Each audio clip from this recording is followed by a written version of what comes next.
At ngayon, nandito tayo sa isa sa mga barangay ng Uminuyan. At kukuha tayo ng mga kaunting impormasyon sa mga kawani nito.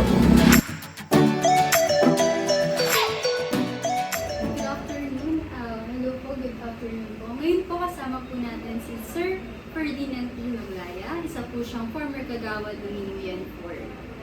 At ngayon malalaman po natin ang mga impormasyon tungkol sa pag-develop ng Uminuyan. Sir Ferdinand, kailan po nag-start po yung pag-construct po ng City College? Nag-start po ang pag-construct ng City College ay taong 2020. Pero ito po ay isang kasaysayan ng Uminuyan dahil nung ating pong Mayor Eduardo Roquero ay nagkaroon po ng paghahati-hati na kung saan ang ating pong mga kababayan dito ay naglagay ng mga bahay dyan bago yan nagkaroon ng development. Yung nilagay ang City College. Naging na kung saan naman ay naging pakinabang ng mamamayang Uminuyan dahil meron ng ganong college. Meron po bang naging kasambuan sa mga nakatira po dati dun sa City College at sa sport complex? Sa aking pananaw ay walang naging kasunduan dahil nga po ito ay merong isang area na nandun po lahat yung mga na-relocate na mga bahay na tinawag nilang staging or industrial staging no? Ito po ay nung nandyan sila ay nagkaroon po dito ng inayos po ni Mayor na ilagyan sila ng talagang mga location nila. So inalis tapos pumasok na po ang City College.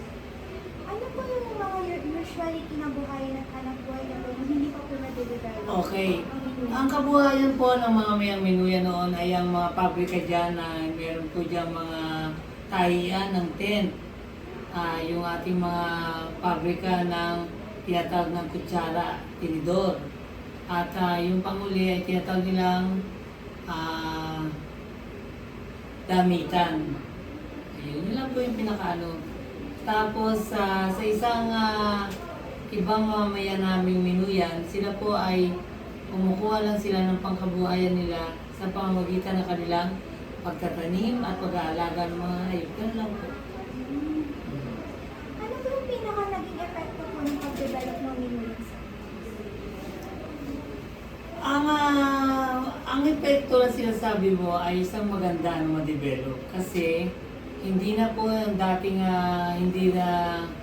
dati na sinasabi nila na ito ay pinupugaran ng mga taong hindi maganda ang ugali katulad ng mga nagnanakaw, yung mga gano'n no, na kinatatakutan.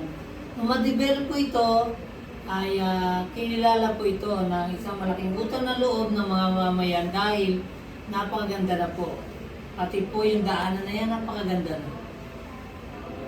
Sino po yung mayor na nakaupo nung nahati po ang Uminuyan sa lupa? Ang mayor po noon ay ang ating punong bayan, kasi hindi pa tayo lungsod. Punong bayan, Eduardo B. Roquero. At ang kanyang city councilor o tinatawag na kagawad ng sanggunian ay si Romeo Agapito. Siya po ang may akta na hati-hatiin po ang barangay Uminuyan na nahati po sa 5 barangay.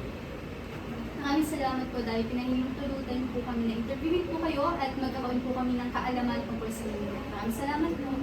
Maraming salamat din at ako'y natutuwa sapagkat kayo po ay isang istorya ng Bulacan dito sa Uminuyan. Nasa pamagitan po ng development ng City College, meron na po tayong isang istorya na merong yung mga kwentong may kabuluhan dahil ngayon po ay kinikilala na ang Barangay Uminuyan na meron na ditong City College. Maraming salamat po. Thank Maraming you po. salamat din. God bless you. At sana po ay patuloy lang po ang ating adikain lagi. Lagi tayong mag-isip ng maganda para sa kinabukasan ng mamayang San Jose del Monte at ng Minuyan. Yes po. Thank you po. Okay. At alam niyo rin ba, ang pinagmumulan ng kita ng barangay ay sa mga bakery, bus, jeeps, at iba pang taxes.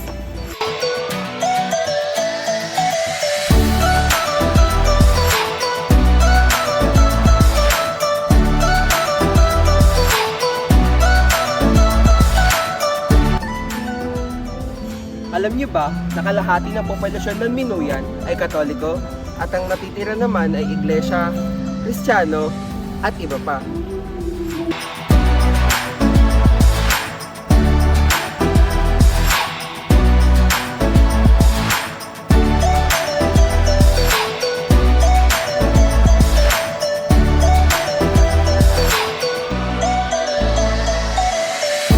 Nagmula ang pangalang Minuyan sa salitang minahan dahil noon ay napakaraming limestone ang nahuhukay rito.